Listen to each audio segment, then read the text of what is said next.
Everyone, welcome to Balvinder live YouTube channel. आज हम discuss करेंगे एसएससी सीएचएसएल एग्जाम के बारे में, जो कि यहाँ पे 12 अक्टूबर 2020 को पूछा गया था। इसकी पहली शिफ्ट जो आई थी उसके हम यहाँ पर इंग्लिश क्वेश्चन का प्रॉपर्ली एनालिसिस करने वाले हैं।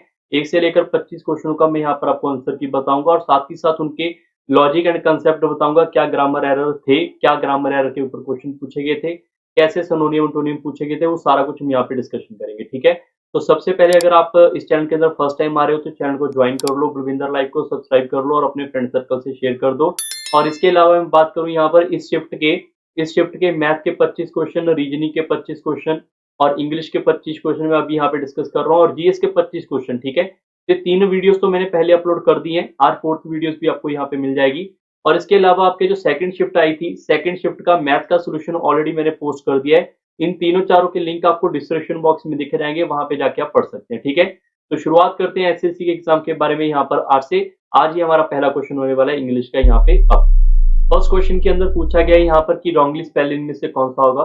तो ऑफोलीमा का मतलब भी यहाँ पर हमारे पास ये रॉन्गली तो नहीं लिखा हुआ, अनरूली एंड अनरूली का मतलब भी यहाँ पे बिल्कुल रॉन्गली नहीं है। इसमें से फेथफुली वर्ड जो होगा ये आपका रॉन्गली स्पेल है, क्योंकि फेथफुली के एग्जैक्ट स्पेलिंग होते हैं हमारे पास। फेथ हो तो पूरा ठीक लिखा हुआ है, बट फुली के लिए यहाँ पे आपको डबल एल चाहिए, तो ये आपका सही वर्ड बनेगा। ठीक है, तो D option will be the right answer. Clear. Awfully का मतलब होता है बैडली, अनरूली का मतलब अंडुली का मतलब होता है हमारे पास यहाँ पर अनसेसरी डिग्री या अनवारंटेड डिग्री, जहाँ पर डिग्री कोई अनवारंटेड टाइप की होती है उस डिग्री को बोल दिया जाता है। और अनरूली का मतलब होता है यहाँ पर कोई ऑर्डर ना होगा ना, मतलब आप इंटरेक्ट में बोल सकते हैं डिसिप्लिन ना होना। ठीक है, नो डिसिप्लिन को अनरूली बोल सकते हैं, ये बात आप ध्यान रखिए। बट इसका क्वेश्चन का मतलब सिर्फ उसने पूछा हुआ रॉन्गली स्पेल, रॉन्गली स्पेल ये होगा यहाँ पे फेथफुली। डबल एल आना चाहिए, सिंगल एल वाला गलत ऑप्शन है। क्लियर। चलते हैं अभी सेकंड क्वेश्चन के ऊपर। ये क्वेश्चन हमारे पास यहाँ पर पैसिव फॉर्मेट से इसका पूछा जा रहा है कि एक्टिव टू पैसिव बनाना है। हमने एक्टिव फॉर्मेट हमारे पास दे रखा है, the police beat a number of protester last night. आपको स्टेटमेंट पढ़ने के बाद ही पता चलना चाहिए कि लास्ट नाइट ऐसा कुछ हो चुका है, तो मतलब क्या होगा यहाँ पे पास्ट सिंपल टेंस हो जाएगा। पास्ट सिंपल का अगर आपके पास एक्टिव फॉर्मेट गिवन है, अगर एक्टिव फॉर्मेट आपको पास्ट सिंपल का गिवन है, मैं यहाँ पे लिख देता हूँ पास्ट सिंपल का अगर आपको एक्टिव फॉर्मेट गिवन है, तो इसका पैसिव फॉर्मेट क्या होता है। पास्ट सिंपल का एक रूल होता है जो आपको यहाँ पे याद रखना है। पैसिव के लिए पास्ट सिंपल का एक रूल होता है, जो भी हमारे पास यहाँ पे वर्ब होगी, ये हमारे पास यहाँ पे थर्ड फॉर्मेट में आएगी और इसके साथ हमेशा वर्ब लग जाएगा। ये आप सभी बच्चे ध्यान रखें। वर्ब कब लगता है, जब हमारे पास प्लूरल फॉर्मेट में आएगा। जैसे यहाँ पर लिखा है नंबर ऑफ प्रोटेस्टर लिखा हुआ है, यहाँ पर देखो अगर मैं एक चीज की सिंपल बात करूँ, ये प्रोटेस्टर जो लिखा हुआ है ये हमारे पास द एक्टिव फॉर्मेट के लिए हमारे पास क्या होगा, ऑब्जेक्ट होगा। और द पुलिस हमारे पास ये क्या होगा, ये हमारे पास सब्जेक्ट होगा। ये आपको पता होना चाहिए। यहाँ पर ये हमारे पास ऑब्जेक्ट हुआ और ये सब्जेक्ट हुआ। अगर मैं एक्टिव टू पैसिव जाऊंगा तो ऑब्जेक्ट आपका यहाँ पे सब्जेक्ट बन जाता है। तो यहाँ पे लिखा है नंबर ऑफ प्रोटेस्टर, तो हमारे पास पैसिव के लिए हमारे पास सब्जेक्ट बन जाएगा, ये बिल्कुल ठीक है। और आगे वर्ब भी लिखा हुआ है, ये भी हमारे पास ठीक है। और बीइंग बीटन भी लिखा हुआ है, ये भी हमारे पास बिल्कुल ठीक है। और लास्ट में जो हमारे पास यहाँ पे सब्जेक्ट था वो किससे हुआ है, यहाँ पर बाय द पुलिस, तो ये इसका ऑब्जेक्ट बनेगा, ये भी ठीक है। लास्ट नाइट हमेशा लास्ट नाइट में रहता है, ये चेंज नहीं होता, ये भी ठीक है। मतलब पहला ऑप्शन ही आपका उत्तर हो जाएगा। क्लियर। क्वेश्चन नंबर थर्ड के ऊपर चलते हैं। Select the most appropriate सिनोनियम of the given word assertion. Assertion आपके पास इसका मतलब पता होना चाहिए, इसका सिमिलर वर्ड बताना है। सिनोनियम का मतलब होता है यहाँ पे सिमिलर वर्ड बताना है आपने। ठीक है, तो पहले अगर आपको असर्शन का मतलब पता होगा तभी तो आप उत्तर कर पाओगे। मान लो आपको इसका उत्तर नहीं भी पता, सपोज आपको इसका आंसर नहीं पता, तो भाई ऑप्शन से आप ऐसा नहीं कि आप जल्दी से आंसर कर पाएंगे। ठीक है, ऐसे ध्यान रखना, आपको थोड़ा बहुत इसका मतलब पता होना जरूरी है। अगर आपको असर्शन का मतलब मैं बताऊं तो इसका सिंपल आप ऐसे बोल सकते हैं, कुछ ना कुछ डिक्लेयर करना, डिक्लेयर करना कुछ ना कुछ। और डिक्लेयर करना, यहाँ पे डिक्लेरेशन आपका सिनोनियम सिमिलर वर्ड बन जाएगा। तो कुछ ना कुछ यहाँ पे डिक्लेयर करना, डिक्लेयर ऐसा करना कि जो पब्लिक के अंदर जाए और उसको एक ट्रूथ भी मान लिया जाए, नहीं ट्रूथ होना भी चाहिए, मतलब वो ट्रूथ आपका एग्जिस्ट करना चाहिए। ठीक है, ऐसा नहीं है कि आपने कुछ डिक्लेयर कर दिया वो हो या ना हो, ऐसा नहीं, आपके कंट्रोवर्सी नहीं होनी चाहिए। ठीक है, अगर मैं बात करूं यहाँ पे आपने असर्शन का मतलब यहाँ पे समझा क्या होता है कि जो ऐसी कोई चीज जो हमारे पास ट्रूथ के अकॉर्डिंग यहाँ पर जो एग्जिस्ट करती हो उसको भी यहाँ पर मैं डिक्लेयर कर दूं। बात समझ आई, इसका मतलब ये होता है। तो एक तरीके से डिक्लेयर करना, तो यही इसका सिनोनियम होगा, ये आपका आंसर है। डिस्कशन करना तो आपको सबको पता है कि कोई मैंने आपको टॉपिक दे दिया उसके ऊपर आपने डिस्कशन कर लिया, या फिर कोई डिबेट के ऊपर डिस्कशन कर लिया। ठीक है, रिजेक्शन तो पता है कि आपने कुछ ना कुछ फॉर्मेट आपने रिजेक्ट कर दिया। कंटिन्यूएशन का मतलब होगा कुछ आपने पार्ट संभाला हुआ है काफी लंबे समय से। ठीक है, तो इसका कोई लेना देना नहीं है यहाँ पे। ठीक है, और असर्शन का हमारे पास सिनोनिम ये होगा। अगर असर्शन का मैं आपसे एंटोनियम पूछ लूं तो एंटोनियम क्या हो जाएगा कि ऐसी स्टेटमेंट जो आपने बोल तो दी बट वो आपकी एग्जिस्ट करेगी नहीं करेगी हमें नहीं पता, या फिर हम उसको क्या बोल देते हैं, कॉन्ट्रावर्सी बोल देते हैं। तो कॉन्ट्रावर्सी आपके पास असर्शन का एंटोनियम हो जाएगा। ठीक है, अब चलते हैं क्वेश्चन नंबर 4 के ऊपर। नेक्स्ट क्वेश्चन हमारे पास दिया गया है ईडीएम के ऊपर, अप इन आर्म्स। ये काफी फेमस ईडीएम है। आप इसका आंसर वैसे ही आपको, अगर आपने कभी भी ईडीएम पढ़े होंगे तो आपने इसका उत्तर याद रखा होगा, एंग्री अबाउट समथिंग। ठीक है, यहाँ पे कंट्रोवर्सी क्या होती है, जैसे अप इन आर्म्स लिखते हैं, जैसे मान लो यहाँ पर कोई पर्सन है, ठीक है, यहाँ पर कोई पर्सन है, अगर उसके यहाँ पर हाथ दोनों के दोनों ऊपर को हम ऐसे यहाँ पे खड़ा दें तो यहाँ पर हमें दिखने को लगेगा कि यहाँ पर कुछ ना कुछ सरेंडर कर रहा है, जो कि आर्मी के अंदर नॉर्मली आप यहाँ मूवीज के अंदर देखते होंगे, ऐसा आपको यहाँ पे फोटो दिखता है। तो काफी बच्चे सोचते हैं यार गिव अप करना फाइट को और सरेंडर कर देना, ये इसका उत्तर होगा। ये इसका उत्तर बिल्कुल भी नहीं है, ये बात आप प्रॉपरली ध्यान रखें। ठीक है, throw off the arms in the joy, ये भी इसका उत्तर नहीं है, क्योंकि सिमिलर वर्ड रख रहे हैं यहाँ पे, डिवाइड इनटू आर्म्ड दूसरा आर्म से कोई लेना देना नहीं है। ठीक है, आर्मी से कोई इसका लेना देना नहीं है। आप इन द आर्म्स मतलब होना है एंग्री अबाउट समथिंग। अब स्टेटमेंट एंड कमेंट आप जरूर करके यहाँ पे बताएं कि जब ये वीडियो आप देख रहे हो, अगर आप देख रहे हो तो कमेंट करके आप इन द आर्म्स के ऊपर एक यहाँ पे कमेंट आप कमेंट बॉक्स में जरूर डिस्कस कर सकते हैं। ठीक है, अब चलते हैं 5 number question. 5th number question हमारे पास क्लोन टेस्ट के ऊपर पूछा गया, और जब भी आपके पास क्लोन टेस्ट आता है तो यहाँ पर नॉर्मली इसके 3 या 5 या 10 क्वेश्चन हो सकते हैं। बैंक में इसके 10 क्वेश्चन आ जाते हैं, या फिर मेंस के इसके अंदर 10 क्वेश्चन आ जाते हैं। अगर मैं यहाँ पे टायर 1 की बात करता हूँ, सीएचएसएल की, तो 5 क्वेश्चन आपके पूछ लेते हैं। ठीक है, तो हमें इसको पढ़ने के बाद एक सेंस बनाना होता है, साथ ही आपको ऑप्शन एलिमिनेट मेथड भी आना चाहिए। जैसे स्मार्टफोन है, स्मार्टफोन है become an essential part of our life live and their dash usage is now impacting human behavior। यहाँ पर जो इसका डैश यूसेज मतलब कौन सा यूसेज इसको यहाँ पर ह्यूमन के बिहेवियर के ऊपर इफेक्ट डालेगा। क्या एक्सीडिंग के लिए बोल सकते हैं, एक्सीडिंग के लिए इसको नहीं, एक्सेसिव बोल सकते हैं कि यहाँ पर अगर ज्यादा यूज करेंगे तो ये ह्यूमन के ऊपर इफेक्ट डालेगा। ठीक है, यहाँ पर ये भी नहीं आएगा, ये आपको एडजेक्टिव है, यहाँ पर एडजेक्टिव का यूज नहीं होगा, यहाँ पे नाउन का यूज होगा, क्योंकि यूसेज लिखा है तो नाउन का यूज होने वाला है। ठीक है, आपको ये थोड़ा बहुत पता होना चाहिए। ठीक है, मैं यहाँ पे सारा प्रॉपर्ली डिस्कस करूंगा तो ये हमारी वीडियो काफी लंबी हो जाएगी, तो मैं इतनी लंबी वीडियो नहीं बनाना चाहता अभी के लिए। मैं चाहता हूँ कि सिर्फ आपके क्वेश्चन आंसर क्लियर हो जाए और आपको पता चले कि सीएचएसएल का पेपर इतना हैवी नहीं आता। काफी बच्चों को लगता है कि बहुत डिफिकल्ट होता है, नहीं ऐसा नहीं है, ज्यादा डिफिकल्ट नहीं हो सकता। हाँ, इतना भी कह नहीं सकते कि अगर आपको कुछ भी नहीं आता तो आप आंसर करके इसको पेपर को पार कर लोगे, ऐसा भी नहीं है। ठीक है, तो यहाँ पर इसका आंसर हमारे पास यहाँ पर एक्सेसिव वर्ड दिख रहा है कि ज्यादा यूज करने पे हमारे पास यहाँ पर ह्यूमन बिहेवियर के ऊपर वो इफेक्ट डालेगा। क्लियर, यहाँ पर आपका आंसर क्या हो जाएगा, यहाँ पर सेकंड ऑप्शन। क्लियर, अब चलते हैं हमारे पास सेकंड क्वेश्चन पे। सेकंड क्वेश्चन के ऊपर हमारे पास पूछा गया है, अगर मैं इसको आगे पढ़ूं, we need to dash think about digital detox. यहाँ पे डैश थिंक क्या होगा, आप ऑप्शन से देखो, सीरियस, सारे के सारे ऑप्शन सीरियस वाले हैं। ठीक है, मतलब सीरियस थिंक होगा, सीरियसनेस थिंक होगा, सीरियसली थिंक होगा या सीरियस होगा। अगर आपको नहीं पता तो आपको यहाँ पर ये पता होना चाहिए कि यहाँ पर हमारे पास, अगर मैं इसको ग्रामरिकल करेक्ट बनाना चाहता हूँ तो यहाँ पर हमारे पास एडवर्ब आएगा। एडवर्ब के साथ हमेशा एल आई लिखा होता है, तो ये इसका आंसर आ जाएगा सीधा सीधा third will be the right answer. Clear, आपको इतना सा बेसिक सा थोड़ा सा फॉर्मेट पता होना चाहिए। ये हमारे पास यहाँ पे नाउन हो जाएगा, और ये भी हमारे पास यहाँ पे नाउन हो जाएगा, और सीरियस हमारे पास यहाँ पे एडजेक्टिव हो जाएगा। तो ये यहाँ पे इसका कोई लेना देना नहीं, हमारे पास एडवर्ब यूज होगा, तो इसकी वजह से हमारा आंसर क्या हो जाएगा, थर्ड ऑप्शन सही होगा। ठीक है, चलते हैं अब यहाँ पे हमारे पास नेक्स्ट क्वेश्चन नंबर 7 के ऊपर। थर्ड क्वेश्चन के ऊपर चलते हैं। यहाँ पे yes the concept of disconnecting with dash virtual word is not just a fact. अगर मैं आपसे पूछ लूं कि वर्चुअल वर्ड के आगे क्या आएगा, तो आप इसके अंदर यहाँ पर दा लगा सकते हैं, ए लगा सकते हैं, एनी लगा सकते हैं, मैनी लगा सकते हैं। ठीक है, बट अगर मैं मैनी का यहाँ पर वर्ड को उठाता हूं तो many virtual word is not A correct format. आप सिंपली समझ सकते हैं, क्योंकि ऐसा नहीं है कि बहुत सारे हमारे पास वर्ड होंगे वर्चुअली, ऐसा ये यहाँ पे बिल्कुल ही गलत स्टेटमेंट दिखा रहा है। एक भी नहीं होगा, एक वो यहाँ पे वर्चुअल वर्ड नहीं बनाएगा, डिस्कनेक्ट ही करेगा, ये भी एक के लिए या फर्स्ट टाइम के लिए यूज होता है, ये भी गलत हो गया। तो बच गए दो ऑप्शन, द एंड एनी। यहाँ पे बच्चे कंफ्यूजन कर सकते हैं, but any is also eliminated. Any मतलब कोई भी वर्चुअल वर्ड हो सकता है। ठीक है, हमें वर्चुअल वर्ड के बारे में पता होना चाहिए, तो जिसके बारे में एग्जैक्ट फॉर्मेट पता होना चाहिए उसके लिए हम द फॉर्मेट यूज करें।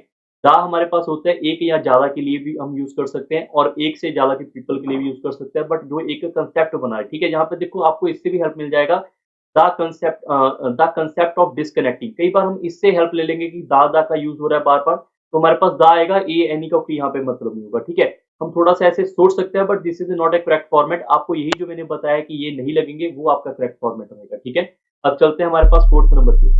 तो क्वेश्चन नंबर 4 के ऊपर चलते हैं। The global brand director of the smartphone Vivo in his speech nudge all the smartphone user dash a step backward and think।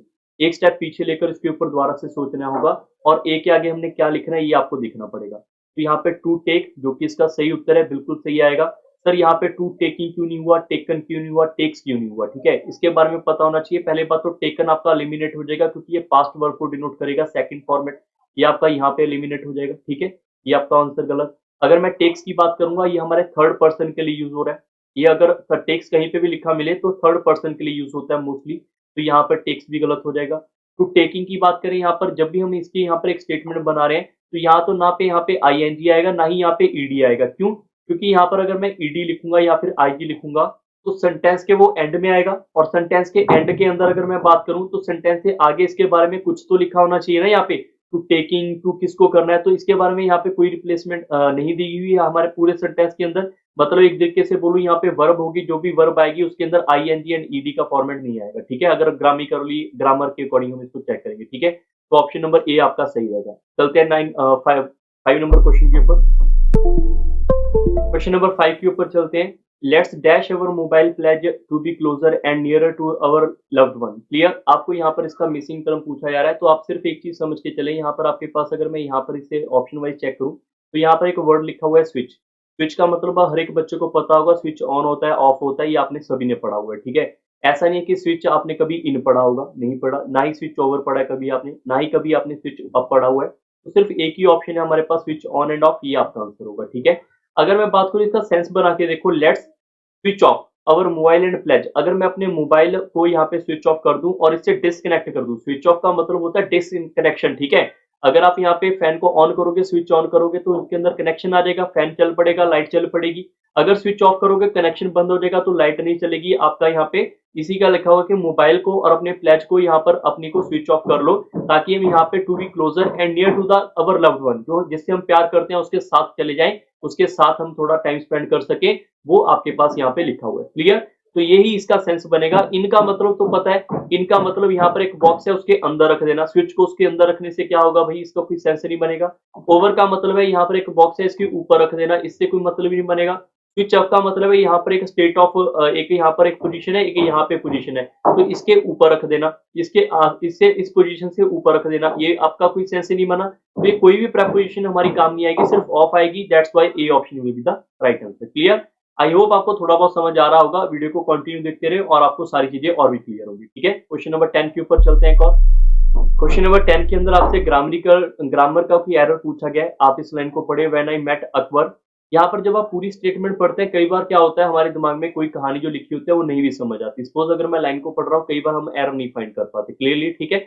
हमें क्या करना चाहिए, हमें मेरे अकॉर्डिंग तो ऑप्शन से पहले हिट एंड ट्रायल करना चाहिए। कई बार क्या होता है, वन ऑफ के अंदर आपके जब आप एरर पढ़ते हैं तो इसके कुछ फेमस एरर है और वन ऑफ के ऊपर, ठीक है। वन ऑफ के साथ क्या आएगा, वन ऑफ के साथ क्या नहीं आएगा, उसके ऊपर सोच सकते हैं। सर वॉज आएगा, वर आएगा, इसके ऊपर हो सकता है, बिल्कुल हो सकता है। व्हेन आई मेट, ये तो बिल्कुल ठीक लिखा हुआ है, but still alert and active, ये भी बिल्कुल ठीक लिखा हुआ है। तो इनमें कहीं ना कहीं एरर होगा, या तो इसमें होगा या तो इसमें होगा, ये थोड़ा सा आप सोच सकते हैं ऐसे, ठीक है। अगर आपको यहाँ पर पता हो कि ए हमारे पास लिखा हुआ है, ए हमारे पास यहाँ पर ये वाला पार्ट इसके अंदर बिल्कुल गलत है, यहाँ पर ए नहीं आएगा, यहाँ पे दा आएगा, ठीक है। ए नहीं आएगा, यहाँ पे दा आएगा। दा क्यों आएगा? क्योंकि दा आपके पास एक डेफिनेट हो जाएगा, डेफिनेट आर्टिकल है।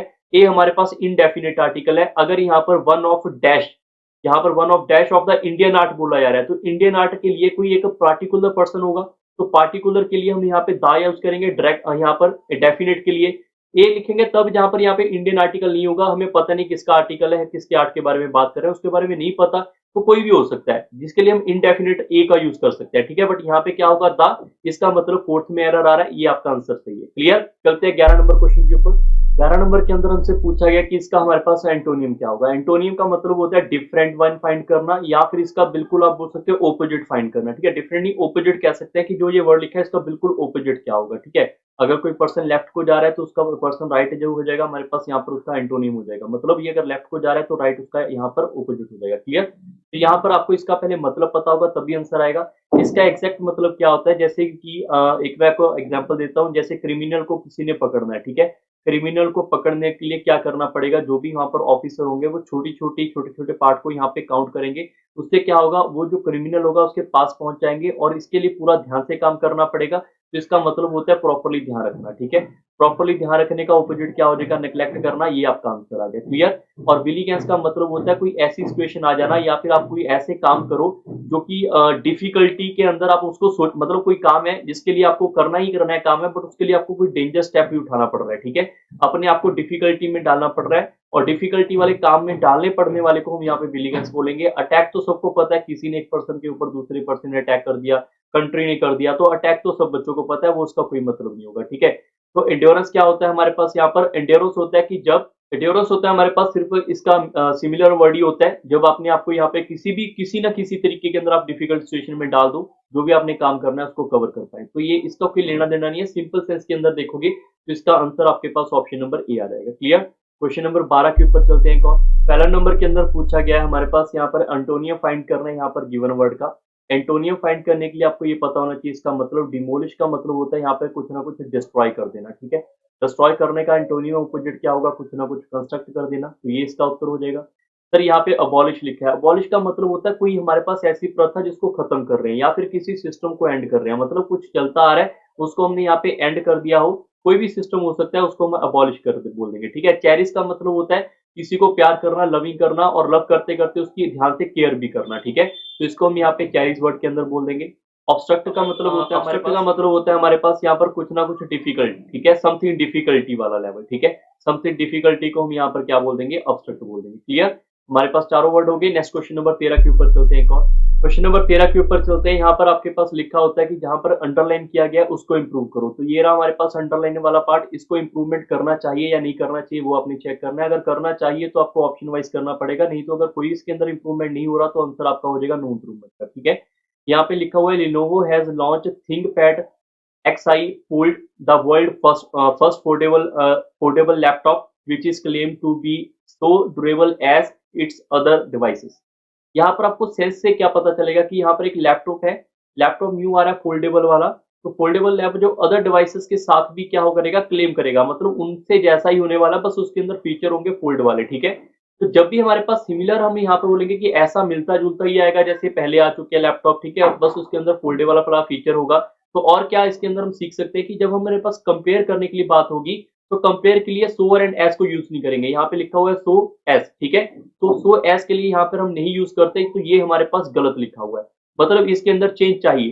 चेंज क्या होगा यहाँ पे, टू बी मोस्ट ड्यूरेबल, ये भी नहीं है, ये भी नहीं है, क्योंकि यहाँ पर एस और एस को यहाँ पर ध्यान रखना है आपने, जब एस एस लिखोगे तो इसको हमेशा यहाँ पर याद रखना, ये हमारे पास कंपेयर के लिए यूज होता है, तो यहाँ पे कंपेयर ही तो किया इन्होंने, तो ये आपका आंसर बन जाएगा, ठीक है। आप ऐसे भी रट सकते हैं, अगर सो यहाँ पे लिखा होगा, एज यहाँ पे लिखा होगा, तो जब भी हमारे पास कोई नॉट वाली स्टेटमेंट होती है, यहाँ पे लिखा हो ना कहीं पे नॉट कंपेयर, नॉट नॉट लिखा होगा, तो सो होगा और एज होगा। अगर नॉट नहीं लिखा मिला तो ये सो एज वाला वैसे ही गलत हो गया, आप स्टेटमेंट को दोबारा पढ़े, सो एज के अंदर नॉट नहीं लिखा हुआ तो ये गलत है, आपको यहाँ पे चेंज करना पड़ेगा। क्लियर। चलते हैं 14 नंबर के ऊपर। 14 नंबर क्वेश्चन हमारे पास ईडीएम से गिवन किया गया है, ईडीएम से पूछा गया, स्टीर अप ए ऑनेट नेस्ट, ठीक है, तो ध्यान रखना कभी भी ऐसे आंसर मत लगाना कि सर यहाँ पे नेस्ट लिखा है तो ये इसका उत्तर होगा, ये इसका उत्तर 99% नहीं होता, ठीक है, ये ध्यान रखना, ठीक है। आपको इडियम थोड़े बहुत याद करने पड़ेंगे, और इसका सिंपल वर्ड के अंदर मतलब होता है प्रोवोक ट्रबल। प्रोवोक ट्रबल का मतलब आप यहाँ पे सिंपल तरीके से सोच सकते हैं कि जहां पर कई बार होता है कि हमारे पास सिचुएशन ठीक होती है, हम उसको खुद ही क्रिएट कर लेते हैं डिफिकल्टी के अंदर, ठीक है, तो क्रिएट डिफिकल्टी बोल सकते हैं, क्रिएट ट्रबल ट्रबल बोल सकते हैं, प्रोवोक ट्रबल बोल सकते हैं, ये इस क्वेश्चन का सही उत्तर बन जाएगा। ना तो लेडर रिवॉल्ट होगा, ना कॉल ऑफ ए डायलॉग होगा, ठीक है, तो correct answer will be third. Question number 15 के ऊपर चलते हैं। यहाँ पर आपसे पूछा गया है कि हमारे पास इनडायरेक्ट फॉर्मेट क्या होगा इस डायरेक्ट फॉर्मेट का, ठीक है, आपको इसके लिए थोड़े बहुत वर्ड्स का पता होना चाहिए, अगर मैं डायरेक्ट टू इनडायरेक्ट जा रहा हूँ या इनडायरेक्ट टू डायरेक्ट आ रहा हूँ तो इसके बारे में थोड़ा सा पता होना चाहिए, ठीक है। अगर मैं बात करूँ यहाँ पर इनडायरेक्ट की, तो इनडायरेक्ट के देखो लास्ट में क्या होगा, जब भी आपके पास होगा एक क्वेश्चन मार्क लिखा होगा, ठीक है, क्वेश्चन मार्क होगा, और अगर मैं डायरेक्ट में लेकर आना चाहता हूँ, पहली बात तो क्वेश्चन मार्क नहीं होना चाहिए, डायरेक्ट में डॉट आ जाएगा, लास्ट के एंड में स्टेटमेंट देखो सबके पास डॉट लिखा हुआ मिल रहा है, तो ऐसे वाले ऑप्शन आपको पहले क्लिक करने हैं, ठीक है, दिमाग में ये चीजें आनी चाहिए। दूसरा ये होता है हमारे पास यहाँ पर अगर इनडायरेक्ट में अगर यू लिखा हुआ मिले तो हमारे पास डायरेक्ट में उसका मतलब आई हो जाएगा, ठीक है, तो यू को हम आई लिख सकते हैं, तो यहाँ पे देखो यू लिखा हुआ है, तो यू लिखा हुआ है, आगे जो कोई पर्सन है ही आस्क करेगा, वो तो आस्किंग करेगा ही करेगा, बट यू के बदले में यहाँ पे आई आएगा, ये भी ठीक है, ये भी ठीक है, ये भी ठीक है, यहाँ पे ये भी ठीक है, तो ये दो स्टेटमेंट आपको यहाँ पे पता होने चाहिए थे, ठीक है। तीसरा स्टेटमेंट क्या होगा, जो हमारे पास यू एंड आई लिखा हुआ है इसके बाद ही हमारे पास हेल्पिंग वर्ब आएगा, ये पहले नहीं आ सकता, ही इज आस्किंग, ये आपका गलत लिखा हुआ है, ही हैड आस्किंग, ये गलत लिखा हुआ है, he asked me if I, हाँ ये हो सकता था कहीं ना कहीं, बट ये दो ऑप्शन आपके एलिमिनेट हो गए देखते देखते। ठीक है, आगे आपको देखना पड़ेगा। अगर यहाँ पे ही आस्क लिखा है तो यहाँ पे भी आस्क ही होगा, यहाँ पे आस्क नहीं आएगा, इसका मतलब ये भी eliminated. Option number A will be the right answer. हमने क्वेश्चन को यहाँ पे स्टेटमेंट को पढ़े भी नहीं उत्तर कर लिया इसका।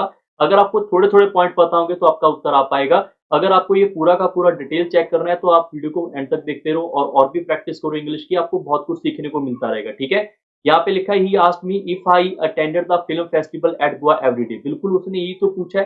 तो जो यहाँ पर इसका मतलब बनेगा ना, सेंस बनेगा, सेंस कभी चेंज नहीं होना चाहिए। यहाँ से ऐसा ना हो कि यहाँ पर कुछ और लिखा है, यहाँ पे कुछ और लिखा हुआ है। ठीक है, ये इसका बिल्कुल स्टेटमेंट सही हो जाएगा, ये आपका सही उत्तर। क्लियर, यहाँ पर अटेंड आपके पास ईडी फॉर्मेट में आएगा। ठीक है, ये आपको पता होना चाहिए। नेक्स्ट क्वेश्चन नंबर 16, ये हमारे पास लिखा हुआ है पैरा जंबल का क्वेश्चन है कि इनको आपने चार ऑप्शन को पैरा जंबल करके बताना है कि आपके अकॉर्डिंग क्या उत्तर हो सकता है। तो जब भी ये पैरा जंबल का क्वेश्चन आएगा आपको थोड़ा सा सेंस के अकॉर्डिंग चलना पड़ेगा, हमें कोई ऐसा इंडिपेंडेंट उठाना पड़ेगा जो कि बिल्कुल ही डिफरेंट हो। अब भाई ऑप्शन से उठा लो, कोई बच्चा ए ऑप्शन को तो पिक ही मत करे सबसे पहले। क्यों? क्योंकि ऑप्शन में ए है, ए हमारे पास है ही नहीं यहाँ पे।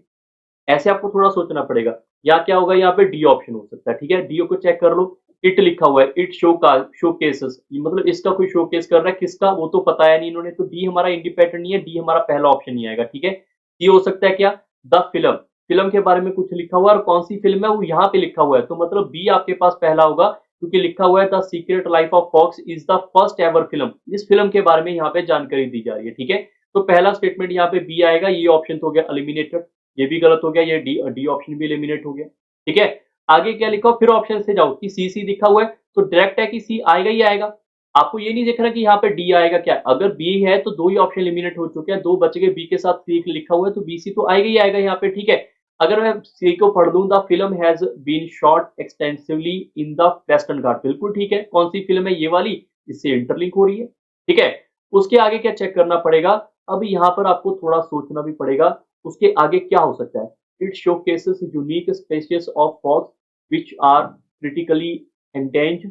ठीक है, यहाँ पे लिखा है the most well known among them is a purple, किसके बारे में भाई, पर्पल के बारे में। कौन सा, जो हमारे पास मोस्ट स्पीशीज के बारे में बात हो रही है, यूनिक स्पीशीज है, उसी का नाम यहाँ पे दे दिखा है कि यहाँ पर उनमें से एक हमारे पास पर्पल वाला है। कौन सा, इस वाला, तो इसके बाद में ये आएगा, तो इसका मतलब है डी पहले आएगा, ए लास्ट में आएगा, इसका मतलब बी ऑप्शन आपका सही। क्लियर, क्वेश्चन नंबर 17 के ऊपर चलते हैं। ये हमारे पास फिर से अंडरलाइन वाला क्वेश्चन है कि जहाँ पे अंडरलाइन होगा उसके अंदर आपने एरर फाइंड करने, जैसे लिखा हुआ है सिर्फ ये वाला पढ़ लो, यहाँ पे India, India witnessing the death, ये लिखा हुआ है। ठीक है, पहले पूरी लाइन पढ़ लेते हैं। It is reported that every day India witnessing the death of over 2000 babies and as 2000 baby age less than 1 year. Clear, अब यहाँ पर आपको देखने के बाद एक सेंस मिलेगा यहाँ पे इंडिया, ये आपने ये पूरा सेंटेंस पढ़ लिया, क्या ये आपको फ्यूचर में दिख रहा है, ये फ्यूचर में नहीं हो रहा, अभी राइट नाउ हो रहा है। राइट नाउ का मतलब क्या होता है, हमारे पास प्रेजेंट, पास्ट में नहीं है, प्रेजेंटली ऐसा हो रहा है।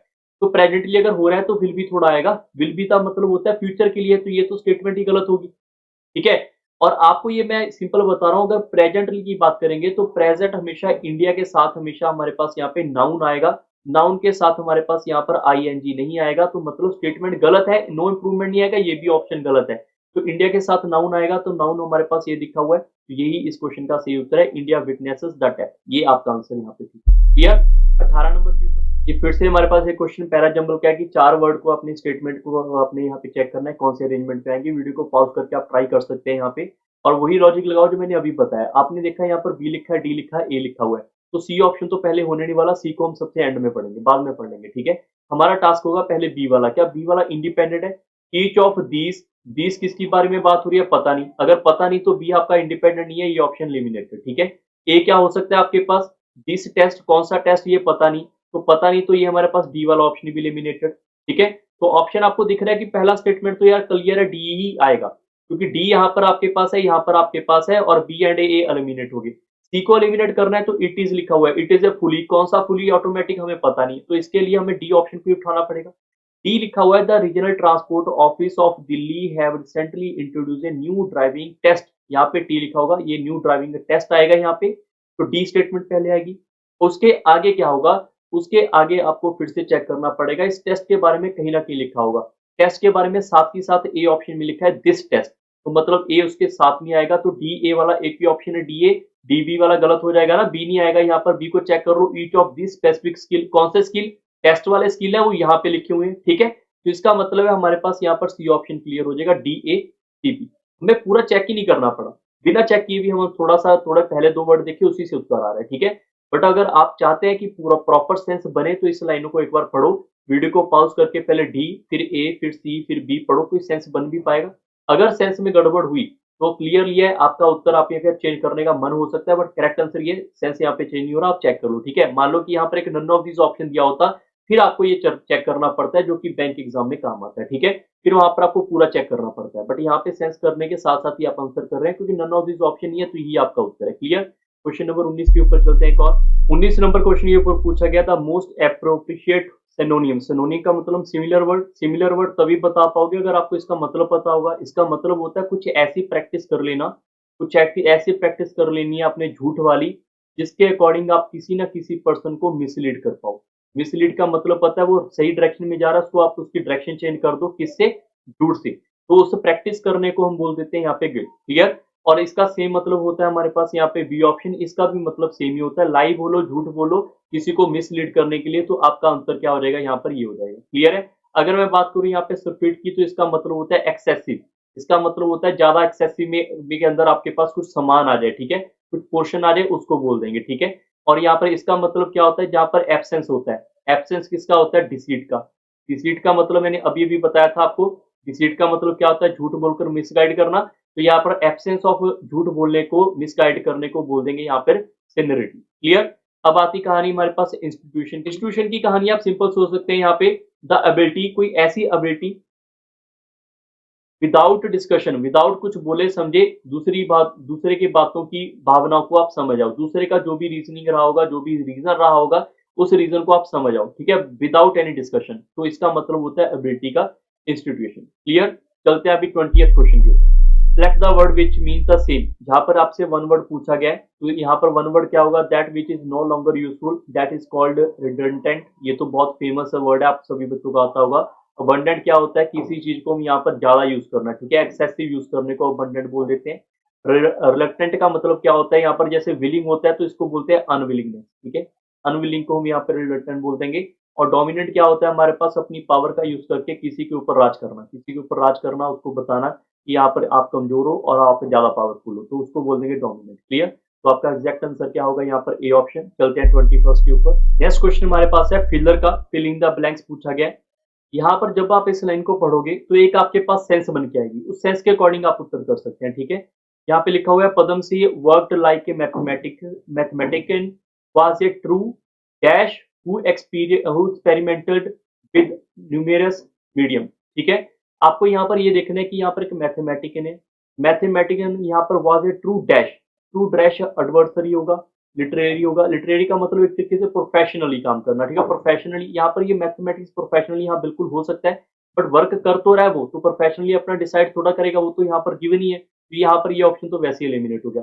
वॉलंटरी भी नहीं होगा इसका आंसर, विजनरी हो सकता है। क्यों इसका विजनरी आंसर होगा? क्योंकि यहाँ पर क्लियरली दिख रहा है कि वो कुछ ऐसे एक्सपेरिमेंट कर रहा है जिसके अकॉर्डिंग आने वाले फ्यूचर में इफेक्ट पड़ेगा, जिसको बोलते हैं कि विजन देखना, फ्यूचर का विजन देखना। इसका मतलब आपका ऑप्शन ये बिल्कुल डी ऑप्शन यहाँ पे ठीक रहेगा। Fourth option will B right. Clear? Question number 22 के ऊपर हमारे पास 22 क्वेश्चन फिर से फिलिंग के ऊपर है। In the video clip of the murder had not been shared on social media, the world would likely have remained dash of the tragedy. Dash of the tragedy मतलब जो वर्ल्ड है उसको उसके बारे में नहीं पता। नहीं पता तो अनवेयर ही होगा ना।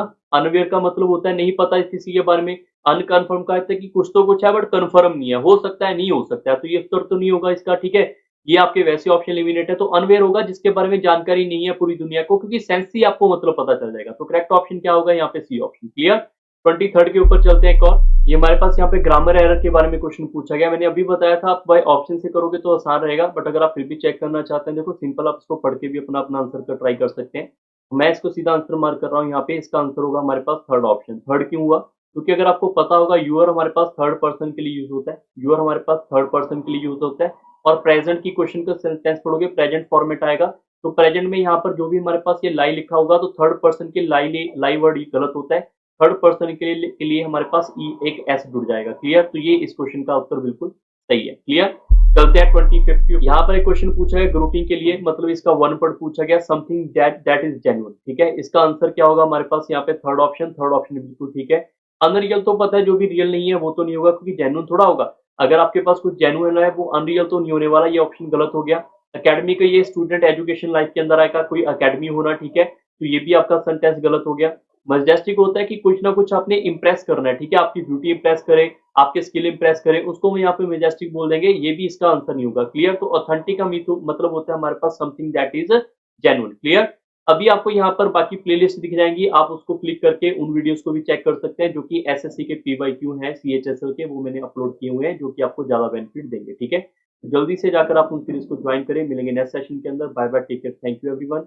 वीडियो को लाइक करें, शेयर करें अपने फ्रेंड सर्कल के साथ। ठीक है, मिलते हैं नेक्स्ट सेशन के अंदर। Bye bye.